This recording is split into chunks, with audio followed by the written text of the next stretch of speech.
Motor matic adalah segala-galanya saat ini. Dan karena motor matic adalah segala-galanya saat ini, semua produsen motor pasti punya motor matic. Bahkan Kawasaki yang terkenal menjual motor besar aja punya motor matic. Ya walaupun tidak sepopuler motor besarnya. Ya setidaknya Kawasaki juga punya motor matic. Dan karena hampir semua produsen bermain di segmen ini, bentuk motor maticnya bermacam-macam.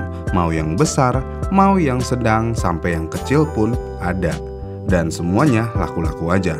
Bahkan produsen yang kurang laku pun seperti Suzuki juga laku-laku aja jualan motor matic. Ini cukup berbeda dengan zaman dulu. Kalau zaman dulu semuanya serba motor bebek. Apapun harus motor bebek. Dan motor bebek sama motor matic cukup berbeda dari secara desain. Motor bebek bentuknya ya kayak gini, dan kalau matic ya kayak gini. Dan dari kedua jenis motor tersebut pernah menjadi raja di eranya masing-masing, yang mana era bebek saat ini sudah habis dan digantikan dengan matic. Namun bagaimana jika ada pabrikan yang mencoba ide untuk menggabungkan dua dunia motor tersebut, motor bebek di maticin? Apa yang akan terjadi? Apakah akan memunculkan segmen baru? Dan apakah akan laku? Jadi Yamaha dan Honda pernah melakukan eksperimen ekstrim dengan menggabungkan dua segmen motor ini. Yamaha mengeluarkan Yamaha Lexam dan Honda mengeluarkan Honda Revo AT. Dan sayangnya ide ekstrim ini gagal total, yang mana kedua motor tersebut tidak laku dan data penjualannya sangat memprihatinkan. Kita ambil data penjualan tahun 2011. Dalam satu tahun, Revo AT hanya terjual di 5.116 unit, sedangkan Lexam ada di 6.769 unit. Revo penjualannya lebih rendah ya daripada Lexam, tumben nih. Padahal Revo AT adalah motor pionir dan cukup unik sebenarnya. Revo AT memang masih menggunakan mesin Revo bebek, namun karena ini matic jadi motor ini menggunakan mesin CV matic. Selain itu, hal unik lainnya, mesin Revo AT juga sudah mengadopsi sistem pendinginan ganda untuk CVT dan mesinnya dengan oli.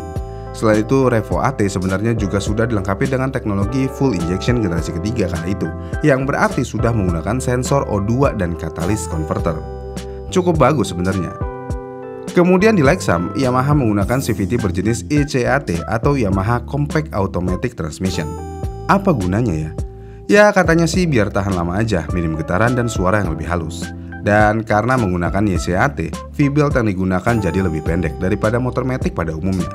Dan karena lebih pendek berarti ini motor lebih responsif daripada motor bebek Yamaha pada umumnya juga. Tapi nih sayangnya, Lexam masih menggunakan karburator kala itu.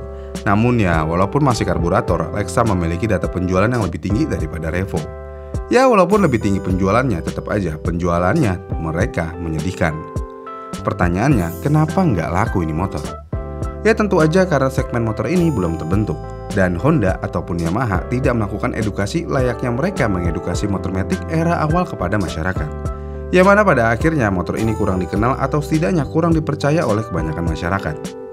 Daripada beli motor amfibi ini, ya mending beli motor yang benar-benar aja sekalian. Kalau mau motor bebek ya beli yang konvensional. Kalau mau motor matic ya beli yang konvensional juga.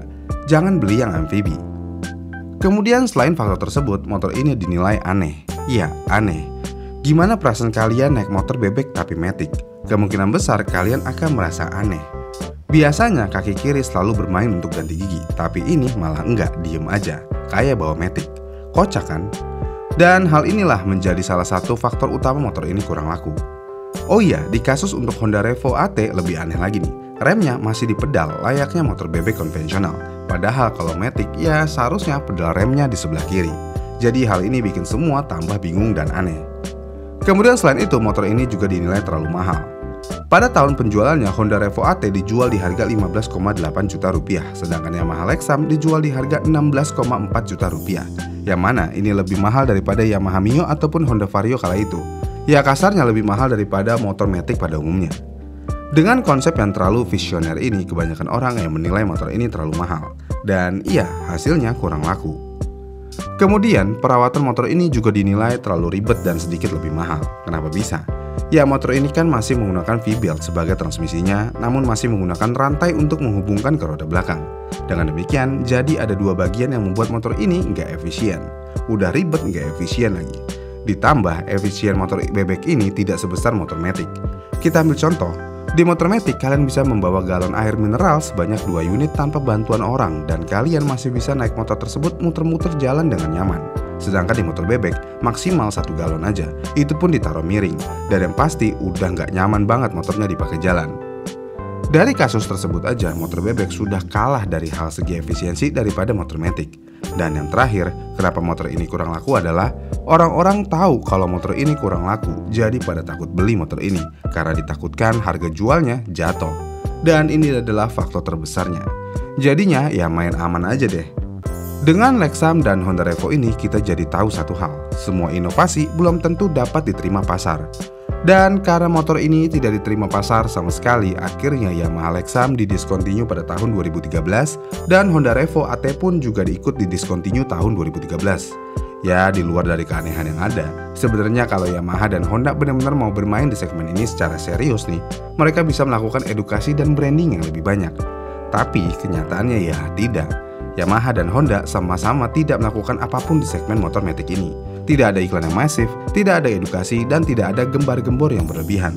Jadi motor ini ya kurang banyak orang yang tahu. Nggak tahu ini motor ada apa nggak tahu kelebihan motor ini apa, nggak tahu teknologi dan lainnya. Ya intinya serba nggak tahu. Coba aja digembar-gembor ini motor.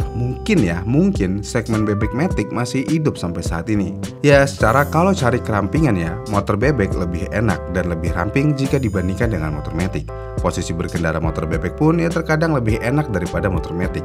Namun ya sayangnya semua itu nggak kejadian. Ditambah kalau buat kalian yang suka balap nih, ya ini motor juga bingung masuk kelas mana. Bebek bukan, Matic juga bukan.